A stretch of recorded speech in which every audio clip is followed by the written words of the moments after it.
நண்பர்கள் எல்லாருக்கும் வணக்கம். இன்னைக்கு வந்து நம்ம என்ன பார்க்க போறோம்னு பார்த்தீங்கன்னா, 6த்து ஃபர்ஸ்ட்டு டேர்ம் சயின்ஸில வந்து 4வது லெசன் தாவரங்கள் வாழும் உலகம். ஸோ அந்த லெசன்ஸ் தான் வந்து பார்க்க போறோம். ஸோ இதுக்கு முன்னாடி பார்த்தீங்கன்னா, நம்ம 3 லெசன்ஸ் பத்தி நம்ம அப்ஜெக்டிவ் வீடியோஸ் வந்து நம்ம குடுத்துருக்கோம். சப்போஸ் வந்து அது யாராச்சும் பார்க்காம இருந்தீங்கன்னா, நம்ம சேனல் வீடியோஸ்ல இருக்கும் பார்த்துக்கலாம். அந்த கொஷின்ஸ்லாம் பார்த்தீங்கன்னா, நம்ம லைன் பை லைனா தான் வந்து எடுத்திருக்கோம்.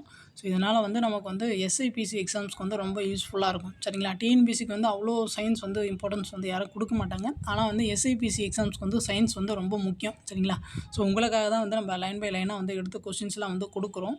ஸோ அதனால வந்து இது வந்து கரெக்ட்டா யூஸ் பண்ணிக்கோங்க. ஸோ இப்போ தான் வந்து நம்ம சேனல் ஃபர்ஸ்ட் டைம் பார்க்குறீங்கன்னா, கொஞ்சம் சப்ஸ்கிரைப் பண்ணுங்க, சப்போர்ட் பண்ணுங்க, ஃப்ரெண்ட்ஸ்க்கு வந்து ஷேர் பண்ணுங்க.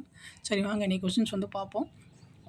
கொஸ்டின் பாருங்கள். ஒளிச்சேர்க்கை நடைபெறும் முதன்மை பகுதி வந்து என்ன அப்படின்னு சொல்லி கேட்டிருக்காங்க. ஸோ இதுக்கான ஆன்சர் பார்த்தீங்கன்னா ஆப்ஷன் டி பசுமையான இலைகள். ஸோ அடுத்து பாருங்கள் 2 கூற்றுகள் வந்து கொடுத்துருக்காங்க. கூற்று 1 தாவரங்கள் நீரின்றி வாழ முடியும். கூற்று 2 பாருங்கள் தாவரங்கள் அனைத்திலும் பச்சையும் காணப்படும் அப்படின்ற மாதிரி கொடுத்துருக்காங்களா. ஸோ இதில் வந்து எந்த கூற்று சரி எது தவறு அது மாதிரி நம்ம கேட்டிருக்காங்க. ஸோ 234 பார்த்தீங்கன்னா ஆப்ஷன் ஏ. ஸோ 2 கூற்றுகளுமே வந்து தவறு. ஸோ அடுத்து பாருங்க மிக வேகமாக வளரும் தாவரம் வந்து என்னன்னு கேட்டிருக்காங்க. ஸோ இதுக்கான ஆன்சர் பார்த்தீங்கன்னா ஆப்ஷன் பி மூங்கில். அடுத்து பாருங்கள் பின்னுக்கோ தாவரத்திற்கு உதாரணம் என்ன அப்படின்னு சொல்லி கேட்டிருக்காங்க. ஸோ 236வது பார்த்தீங்கன்னா ஆப்ஷன் சி சங்குப்பூ. அடுத்து பாருங்கள் ஏடி பகுதியில் காணப்படும் பக்கவாட்டு வளரிகள் டேஷ் எனப்படும் அப்படின்னு சொல்லி கேட்டிருக்காங்க. ஸோ 237க்கு வந்து பி ஏடி ஏடி செதில்கள்.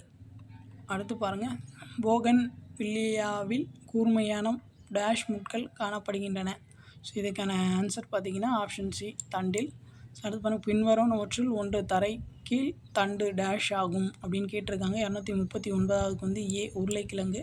அடுத்து பாருங்கள் கோணம் மொட்டு பற்று கம்பியாக மாற்றம் அடைந்திருக்கும் தாவரம் வந்து என்ன அப்படின்னு சொல்லி கேட்டிருக்காங்க. ஸோ இதுக்கான ஆன்சர் பார்த்தீங்கன்னா ஆப்ஷன் ஏ பாகற்காய். ஸோ அடுத்து பாருங்கள் நமக்கு தேவையான உணவை தாமே தயாரித்து கொள்ளும் திறன் வாய்ந்தவை வந்து என்ன அப்படின்னு சொல்லி கேட்டிருக்காங்க. ஸோ இதுக்கான ஆன்சர் பார்த்தீங்கன்னா ஆப்ஷன் டி தாவரங்கள். அடுத்து பாருங்கள் டேஷ் என்பது திறந்த விதை தாவரம் அப்படின்னு சொல்லி கேட்டிருக்காங்க. ஸோ 242வது வந்து டி சைக்கஸ். அடுத்து பாருங்கள் வேரின் நுனிப்பகுதியில் டேஷ் உள்ளது. ஸோ 243க்கு வந்து சி வேர்முடி. அடுத்தது பாருங்கள் ஸோ நைல் நதியின் நீளம். ஸோ நைல் இது பார்த்திங்கன்னா உலகத்திலே மிக நீளமான நதி வந்து நைல் நதி தான். இப்போ நைல் நதியோட நீளம் வந்து கேட்டிருக்காங்க. ஸோ 244க்கு பார்த்தீங்கன்னா ஸோ ஆப்ஷன் ஏ 6650. ஸோ அடுத்து பாருங்கள் 2 கூற்றுகள் கொடுத்துருக்காங்களா. கூற்று 1 தாவரங்களின் 3 பக்கங்கள் வேர் தண்டு இலைகள். மலைகள். கூற்று 2 பாருங்கள் மலைகள் நன்னீர் வாழிடத்திற்கு ஒரு உதாரணம் அப்படின்னு சொல்லி கொடுத்துருக்காங்க. ஸோ இதுக்கான ஆன்சர் பார்த்தீங்கன்னா ஸோ 245க்கு வந்து பி 1 சரி 2 வந்து தவறு. ஸோ அடுத்து பாருங்கள் உலகில் மிக நீளமான நதி டேஷ் ஆகும் நைல் நதி. இப்போ தான் சொன்னேன். ஸோ அடுத்து பாருங்கள் பின்வரும் தாவரங்களுள் டேஷ் என்பது பூவா தாவரம். ஸோ 247க்கு பார்த்தீங்கன்னா ஆப்ஷன் டி ரிக்ஷியா.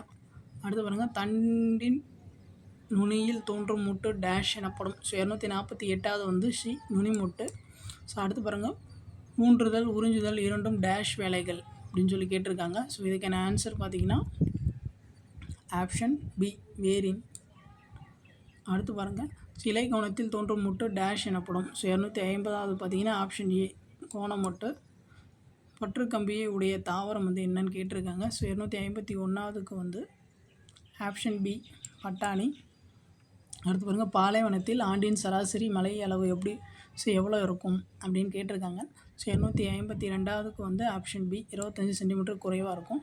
அடுத்து பாருங்கள் உணவாக பயன்படும் பூ வந்து என்ன அப்படின்னு சொல்லி கேட்டிருக்காங்க. ஸோ 253க்கு வந்து ஆப்ஷன் ஏ காலிஃப்ளவரு. அடுத்து பாருங்கள் இந்தியாவின் மிக நீளமான நதி. ஸோ எல்லாருக்குமே தெரிஞ்சது தான் கங்கை நதி. அடுத்து பாருங்கள் ஆணிவேர் தொகுப்பு டேஷ் தாவரங்களில் காணப்படுகிறது. ஸோ 255க்கு வந்து டி ஸோ இருவேத்திரை தாவரங்கள் தான் வந்து ஆணிவேர் தொகுப்பு வந்து காணப்படும்.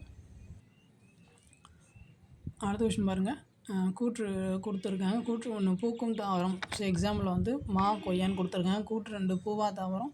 எக்ஸாம்பிள் வந்து ரிக்ஸியா அகாரிகஸ்ன்னு கொடுத்துருக்காங்க. 256க்கு பார்த்தீங்கன்னா ஆப்ஷன் சி ரெண்டுமே வந்து சரி தான். ஸோ அடுத்து பாருங்கள் தார் பாலைவனம் டேஷ் துணைக்கண்டத்தில் உள்ளது. ஸோ 257க்கு வந்து டி ஸோ இந்திய துணைக்கண்டத்தில் உள்ளது. அடுத்து பாருங்கள், இலைத்துளையின் முக்கிய வேலை என்ன அப்படின்னு சொல்லி கேட்டிருக்காங்க. ஸோ 258க்கு வந்து சி, நீராவி போக்கு. டேஷ் என்ற தாவரம் வேரில் உணவை சேமித்து வைக்கிறது அப்படின்னு கேட்டிருக்காங்க. 259க்கு வந்து டி, கேரட்டு. ஸோ பொறுத்துக்கு வந்து கொடுத்துருக்காங்க. ஸோ 260வது பாருங்கள், ஸோ பாலைவனம். பாலைவனம் வந்து வறண்ட இடங்கள். சல்லிவேர் தொகுப்பு வந்து ஒரு வீட்டிலை தாவரங்கள். ஒளிச்சேர்க்கை வந்து இலைகள். ஸோ அடுத்து பாருங்கள், 2 கூற்றுகள் கொடுத்துருக்காங்களா. கூற்று 1, ஸோ உருளை என்பது வேர்க்கிழங்காக மாறியுள்ளது. கூற்று 2 பாருங்கள், வாழைப்பூ, வேப்பம்பூ, காலிஃப்ளவர் ஆகிய தாவரங்கள் பூக்கள் நமக்கு உணவாக பயன்படுகின்றன அப்படின்னு சொல்லி கொடுத்துருக்காங்க. ஸோ 261க்கு வந்து ஏ, சாரி 261க்கு வந்து டி. ஸோ 1 தவறு 2 வந்து சரி. அடுத்து பாருங்கள், மணல் குன்றுகளால் ஆன மிகப்பெரிய இந்திய பாலைவனம் வந்து என்ன அப்படின்னு கேட்டிருக்காங்க. 202க்கு ஏ, தார் பாலைவனம். ஸோ அடுத்து பாருங்கள், பொறுத்துக்கு வந்து கொடுத்துருக்காங்களா. ஸோ முள்ளங்களி அப்படின்னு கொடுத்துருக்காங்களா. ஸோ இதுக்கான இது பார்த்தீங்கன்னா கரெக்டாக பொறுத்துங்க. ஸோ முள்ளங்களி வந்து தண்டில் உணவு சேமிக்கிறது. இஞ்சி, ஸோ இஞ்சி வந்து தரைக்கீழ் தண்டு அப்படின்னு சொல்கிறாங்க. ஸோ கரும்பு பார்த்திங்கன்னா, ஸோ 3வது கரும்பு வந்து வேரில் உணவை வந்து சேமிக்கிறது. காலிஃப்ளவர் வந்து, ஸோ 4வது காலிஃப்ளவர் வந்து பூவில் உணவை சேமிக்கிறது. முட்டைக்கோஸ் வந்து இலையில் வந்து உணவை சேமிக்கும். ஸோ அடுத்து பாருங்கள், நீரை உறிஞ்சும் பகுதி டேஷ் ஆகும் அப்படின்னு சொல்லி கேட்டிருக்காங்க. 264க்கு வந்து டி, வேறு. ஸோ அடுத்து பாருங்கள், தண்டில் இலைகள் தோன்றும் பகுதி டேஷ் எனப்படும். ஸோ 265க்கு வந்து சி, கணு. அடுத்து பாருங்கள், திறந்த விதை தாவரம் டேஷ் எனப்படும். ஸோ 266க்கு வந்து சி, ஜிம்னோஸ்போம். அடுத்து பாருங்கள், ஒரு வீட்டிலை தாவரங்களில் காணப்படும் வேர் தொகுப்பு வந்து என்ன அப்படின்னு கேட்டிருக்காங்க. 267க்கு வந்து பி, சல்லி வேறு. ஸோ அடுத்து பாருங்கள், கூற்று 1, ரோஜாவில் வேர் முட்களாக மாற்றுரு அடைந்துள்ளது. கூற்று 2 பாருங்கள், பசுந்தாவரங்களுக்கு சூரிய ஒளி தேவை. ஸோ 268க்கு வந்து ஏ, 1 தவறு 2 சரி. ஸோ அடுத்து பாருங்கள், இருவித்தை தாவரங்களுக்கு டேஷ் வேர் உள்ளது. ஸோ 269க்கு வந்து ஏ, ஆணிவேர் உள்ளது. அடுத்து பாருங்கள், குளம் டேஷ் வாழிடத்திற்கு உதாரணம் அப்படின்னு சொல்லி கேட்டிருக்காங்க. ஸோ 270க்கு பார்த்தீங்கன்னா ஆப்ஷன் சி, நன்னீர் வாழிடத்திற்கு வந்து உதாரணம். ஸோ இந்த வீடியோஸில் வந்து இவ்வளோ கொஸ்டின்ஸ் போதும். நெக்ஸ்ட் வந்து நம்ம நெக்ஸ்ட் வீடியோவில் வந்து கண்டினியூ பண்ணலாம். ஸோ உங்களுக்கு ஏதாச்சும் டவுட், ஏதாச்சும் ஃபீட்பேக் இருந்துச்சுன்னா நீங்கள் வந்து கமெண்ட்ஸ் பண்ணுங்கள். ஸோ இப்போ தான் வந்து நம்ம சேனல் ஃபஸ்ட் டைம் பார்க்குறீங்கன்னா கொஞ்சம் சப்ஸ்கிரைப் பண்ணுங்கள், சப்போர்ட் பண்ணுங்கள், ஃப்ரெண்ட்ஸ்க்கும் வந்து ஷேர் பண்ணுங்கள். தேங்க்யூ.